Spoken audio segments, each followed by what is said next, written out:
Hello everybody les amis, salut, c'est Sébastien sur Actualia on YouTube et www.actualia.fr.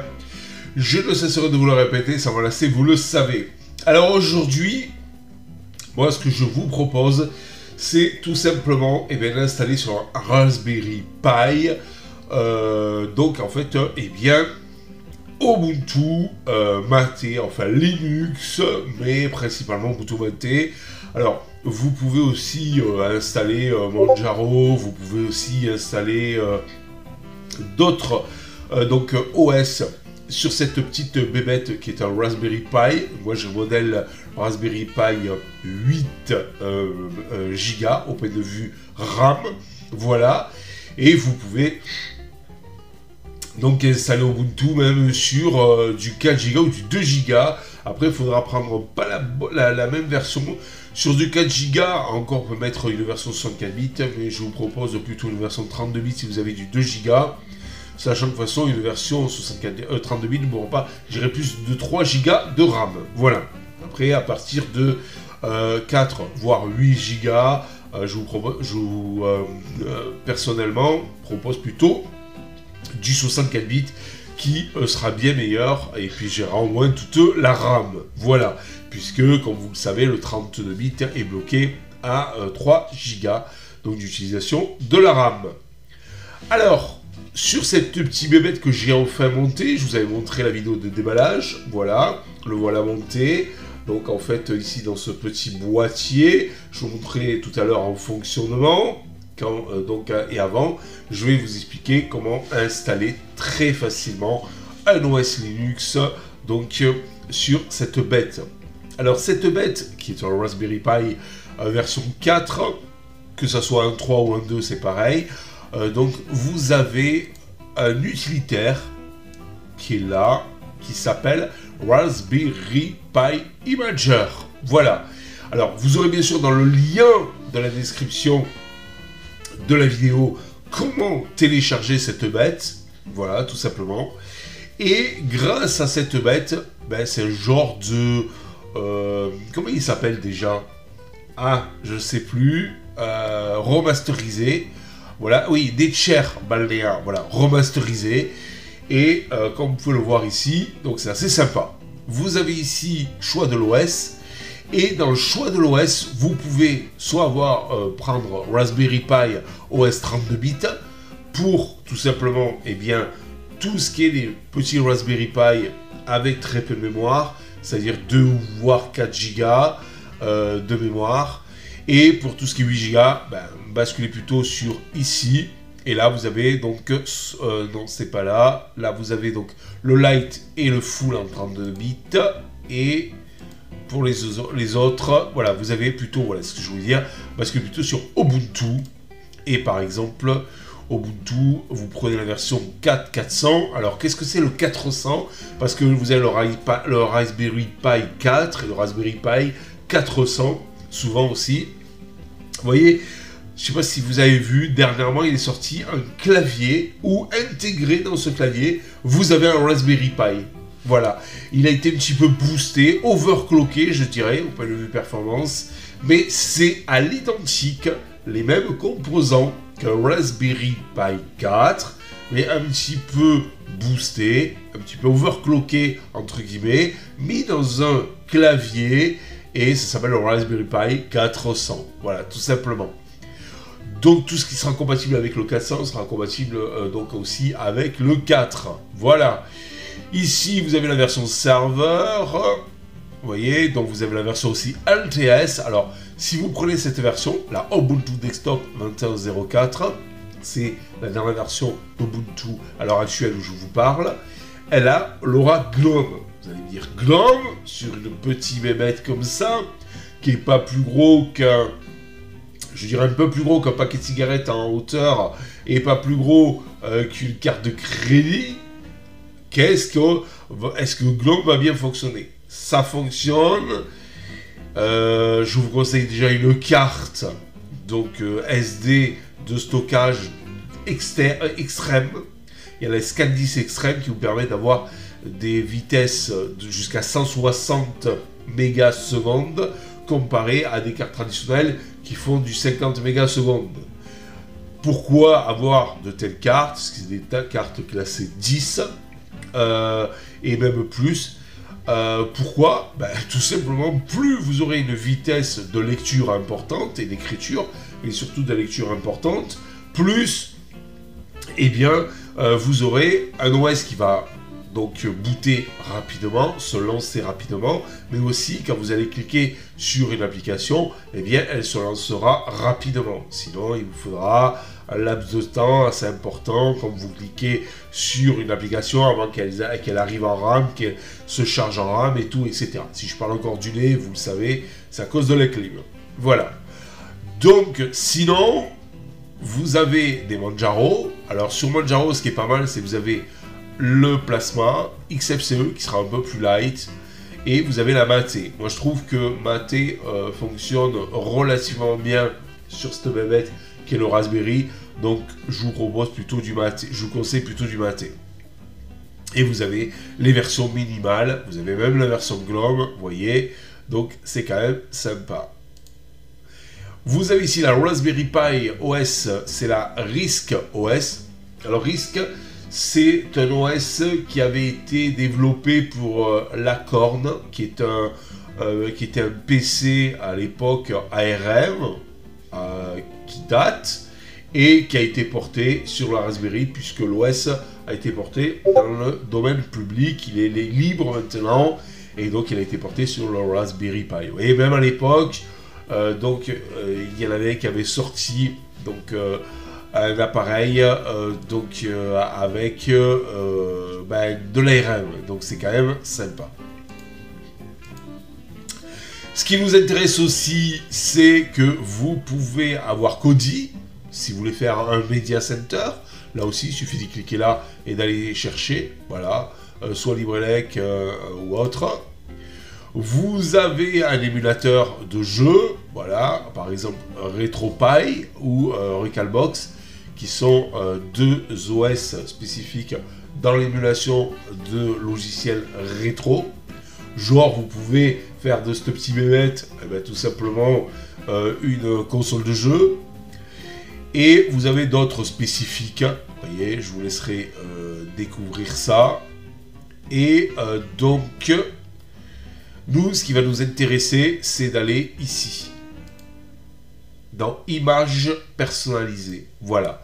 Et c'est en utilisant une image aussi personnalisable que vous pourrez donc installer l'OS. Donc moi, je vous conseille, c'est Ubuntu Mate directement sur cette bébête. Et je vais vous montrer comment l'installer. Parce que si vous cliquez sur les autres, par exemple Ubuntu, puis il va le chercher, il va vous le mettre directement sur l'appareil. Ok, c'est sympa, mais si vous voulez quelque chose de plus light, il n'y a pas la version Mate ici dans Imager Pi de chez Raspberry.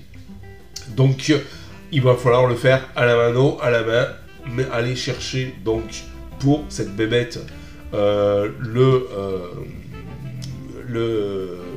on appelle ça, l'image, et pour pouvoir après la graver directement. Voilà, c'est possible directement avec cet utilitaire en faisant utiliser une image personnalisable. Voilà. Alors, moi ce que je vous conseille aussi, bien entendu, si vous n'avez pas de lecteur micro SD, voyez, pour donc graver l'image directement sur cette puce, parce qu'il faut, vous voyez, c'est une carte micro SD, la même carte que vous avez souvent dans les téléphones portables. Voilà, c'est exactement la même carte, qui après va s'insérer ici, voilà, là, vous voyez, dans le Pi, et donc c'est ça l'OS. Voilà, ça c'est l'équivalent du SSD ou du disque dur de votre ordinateur.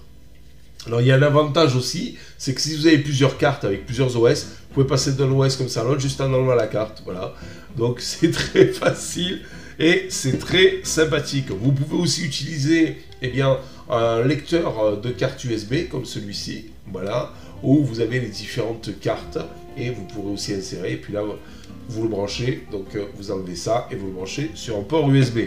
Voilà. Le mieux, c'est ça. Donc, c'est un adaptateur micro SD. Vous voyez, vous insérez ici. Alors, attendez. Le faire, voilà. Ah, mais il y en a déjà une dedans que je suis bête. Voilà, vous voyez. Hop. Voilà, vous l'insérez dedans comme ceci. Hop, et voilà. Et là, vous avez donc directement ça, une carte SD. Et la plupart des ordinateurs ont un lecteur de carte SD. Donc c'est quand même relativement sympathique. Voilà. Alors, je vais vous montrer, maintenant que je vous ai montré cet utilitaire, on va le réduire. Je vais vous montrer où déjà télécharger cet utilitaire. Ne vous inquiétez pas, vous aurez le lien dans la description de la vidéo. Voyez, download pour Windows si vous êtes sur Windows, download pour macOS si vous êtes sur macOS, download pour Ubuntu, Forex 86, voilà, si vous êtes sur Ubuntu. Ouais, mais Seb, si on est ni sur macOS, ni sur Windows, ni sur Ubuntu, vous inquiétez pas, vous tapez Flat Hub, voilà. Et là, normalement, si vous tapez Imageur, le voilà.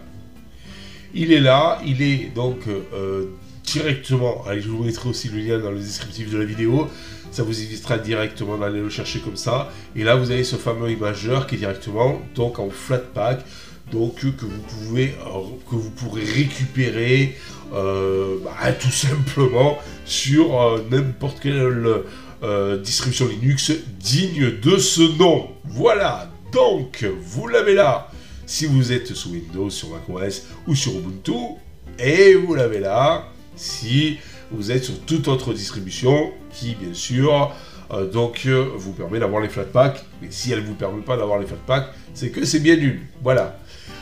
Alors, et là ici vous aurez bien sûr le lien aussi dans le descriptif de la vidéo pour aller télécharger donc le Raspberry Pi, la version Raspberry Pi de Ubuntu Mate.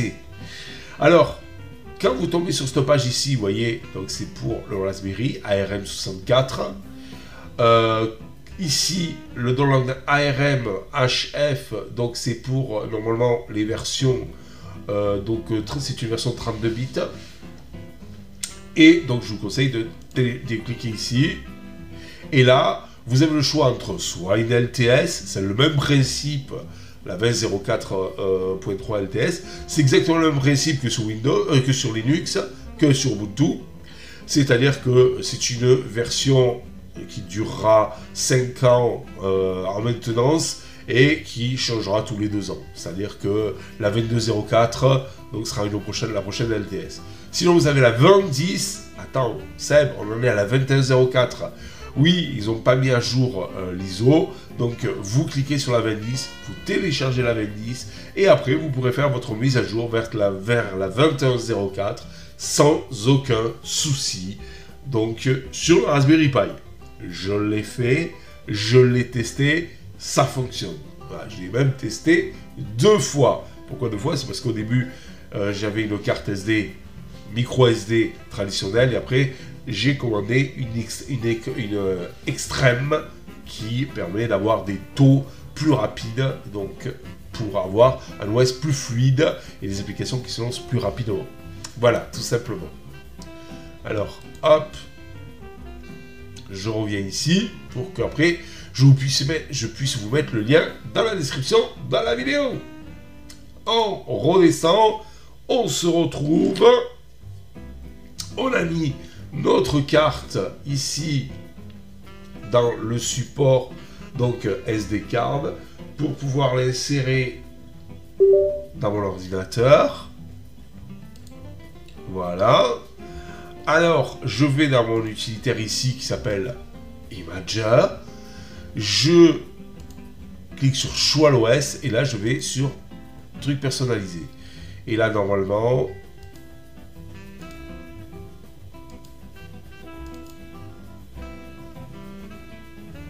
non, c'est c'était dans le téléchargement. Download. Voilà, j'ai mon Ubuntu Mate ici.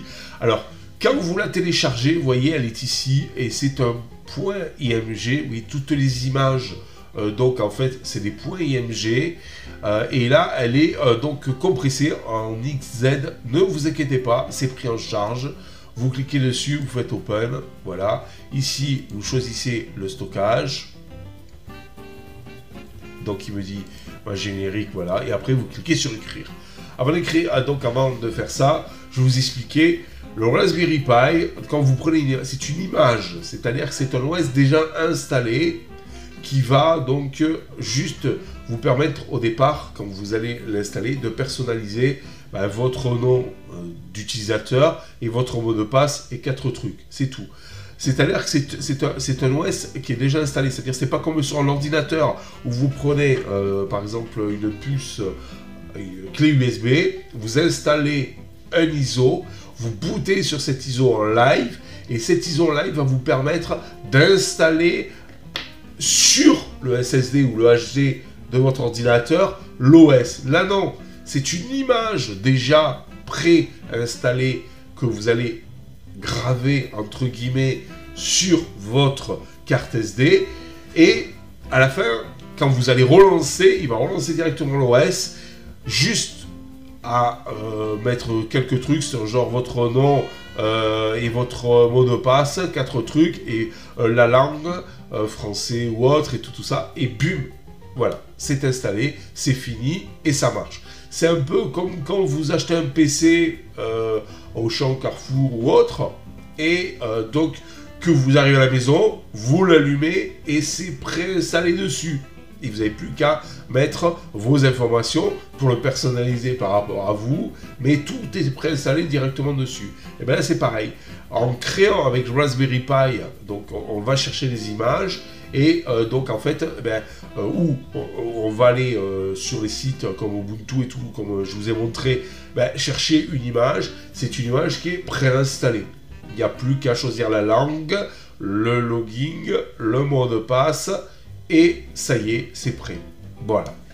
Allez, on fait écrire. Alors là, oui, effacer toutes vos données, oui. Et là, vous voyez, eh bien, ça, vous en foutez. Et donc, en fait, ça écrit tout simplement, eh bien, l'ISO. À titre d'information, l'ISO que vous avez de Ubuntu Mate fait 1,2 giga. Donc voilà. Donc je vous conseille, c'est minimum une carte de 60, en fait 32 minimum, mais si vous voulez après installer des logiciels, traiter un petit peu les informations et tout, mettez une 64, voire une 128, parce que maintenant au prix où sont les cartes, vous avez les cartes extrêmes, ça vaut à peu près dans les 25 € en 128 gigas, 18 € en version normale, je dirais entre là. Enfin, version pas mal, mais sans être extrême, c'est-à-dire dans les 100 mégasecondes, et la toute pourrie, la 50 mégasecondes, ça vaut quoi, une quinzaine d'euros, une dizaine d'euros. Donc voilà, pas s'embêter, passez directement 128. L'avantage, n'oubliez pas que vous allez mettre le système sur cette carte, et après cette carte va devenir tout simplement le système, mais va devenir aussi votre système de stockage. Voilà, vous pouvez toujours y mettre ici sur les ports, donc en fait à une clé ou à une disque dur externe pour faire du stockage supplémentaire, mais le stockage principal, ça se passe ici. Voilà, tout simplement. Là, vous allez booter votre système. On va laisser finir ça. J'espère que jusqu'à présent, vous avez vu, c'est hyper simple. Soit vous choisissez ici votre OS, soit vous allez télécharger votre OS. Bon, moi, je vous ai montré Ubuntu Mate, mais vous en avez plein. Vous pouvez même aller sur le site, si vous ne voulez pas passer par le Raspberry Pi, pour aller chercher donc les versions ARM aussi de Manjaro. Il y a des versions ARM d'Arch Linux, il y a des versions ARM de Fedora, et tout ça, c'est quand même assez sympa. Et après, donc ici, vous sollicitez le stockage, parce que j'ai inséré ma carte SD avec ma micro SD dedans, écrire, et puis voilà, rien de plus simple. Une fois qu'on aura écrit tout ça et tout, je vais vous montrer la procédure d'installation, le boot et la procédure d'installation directement, l'installation finale directement sur le Raspberry Pi. Voilà, donc comme ça sera cool. Allez, je vous laisse et je vous dis à tout à l'heure pour l'installation finale. Bye.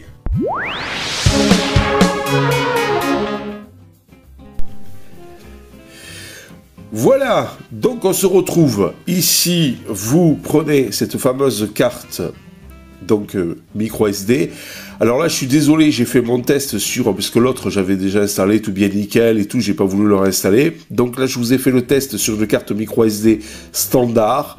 Comme ça, moi, vous verrez ce que ça donne sur une carte micro SD standard. Mais sachez que ça sera un peu plus rapide sur une carte micro SD qui sera donc classe 10 voire XS, c'est-à-dire extrême. Voilà. Donc vous insérez votre petite carte micro SD ici dans l'appareil. Voilà, l'appareil que voilà. Il vous faut un clavier et une souris. Donc là ici, vous avez des USB 2 et des USB 3. Et là, la sortie réseau, bon, il y a le Wi-Fi et le Bluetooth donc intégré. Si vous voulez un petit peu voir comment ça donne à l'intérieur, voilà. Ici, j'ai mes deux petits ventilos lumineux RGB que j'ai branchés ici sur ce port-là. Vous avez le port ici accessible.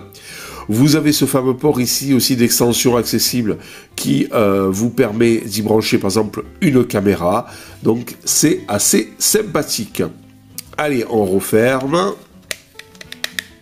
Voilà. Ici, derrière, vous avez la sortie son. Là, les deux ports HDMI, un micro HDMI. Sachez que, vous le savez, j'ai eu les deux cordons avec le kit. Voilà.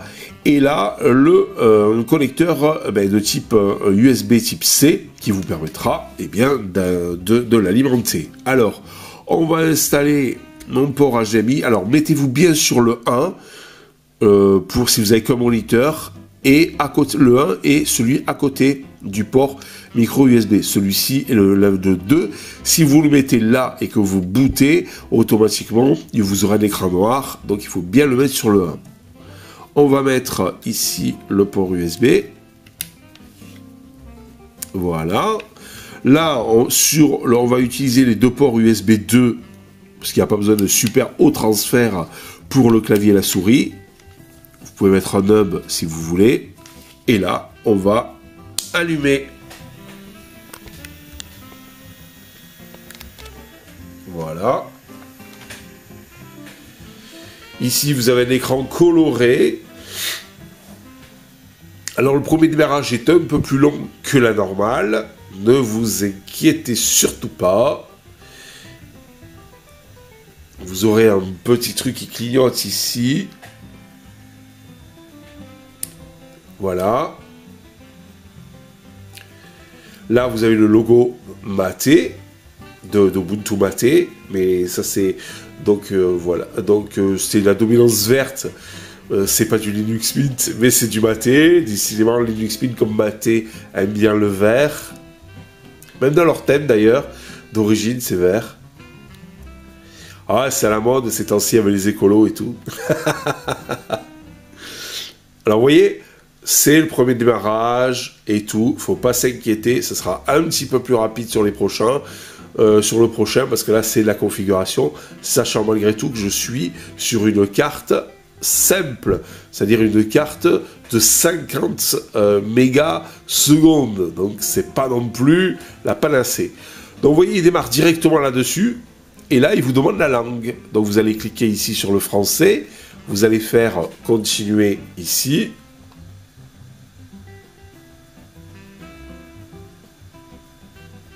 Voilà. Là, il vous demande la langue, la disposition du clavier.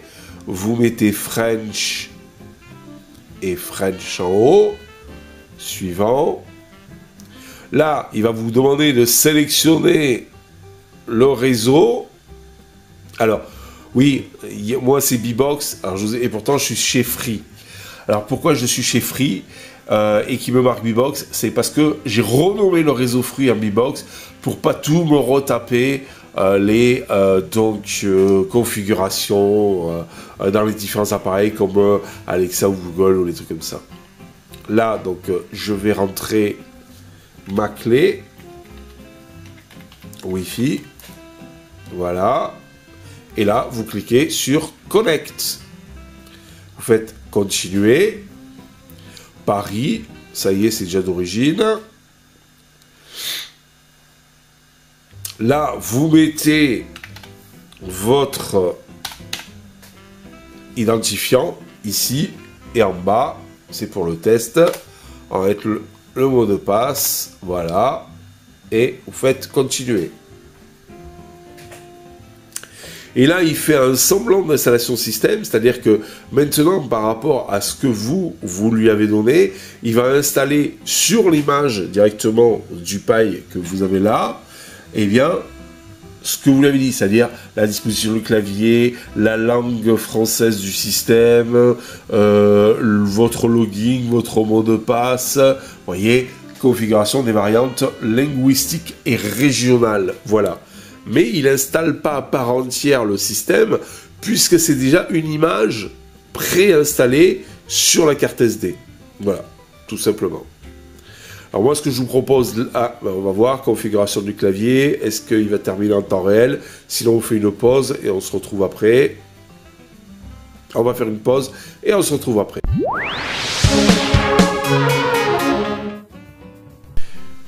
Et voilà, il a redémarré, donc tout simplement, et là, eh bien, j'ai bien ma session, donc SebPi, je mets mon mot de passe,